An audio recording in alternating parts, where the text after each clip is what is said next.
Hi friends, இன்றைக்கி வந்து நம்ம சிறகடிக்க ஆசை பார்ப்போமா? பார்க்குறதுக்கு முன்னாடி சேனல் லைக் பண்ணிக்கோங்க. சேனல் பிடிச்சிருந்தா சப்ஸ்கிரைப் பண்ணிக்கோங்க. வாங்க வீடியோக்குள்ளே போகலாம். என்ன நடக்குதுன்னு பார்த்தீங்கன்னா, நம்ம மீனா வந்து ஒரு லேபர் மாதிரி இல்லாமல் ஒரு ஓனர் மாதிரி ஆக்கணும்னு காஸ்டியூம்லாம் சேஞ்ச் பண்ணி மீனா வந்து ஒரு லெவலுக்கு கொண்டு வராங்க. அவர் ட்ரெஸ்ஸோட பார்க்கையில் செம்ம அழகாக இருக்கார், ஸ்மார்ட்டாக.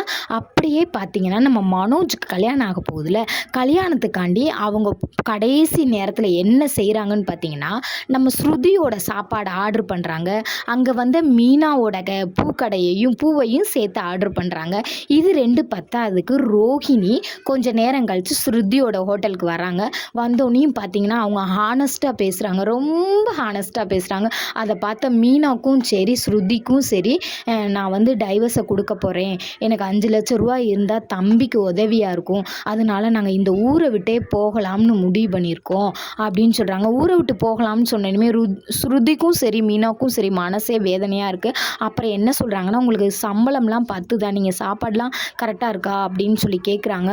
இப்போ நாங்கள் ஒரு ஆர்டர் போட்டிருக்கோம், அந்த ஆர்டருக்காரவங்க பியூட்டிஷியன் கேட்டாங்க, நீங்கள் வேணால் ஃபோன் பண்ணி கேட்டுக்கிறீங்களா ரோஹிணி அப்படின்றாங்க.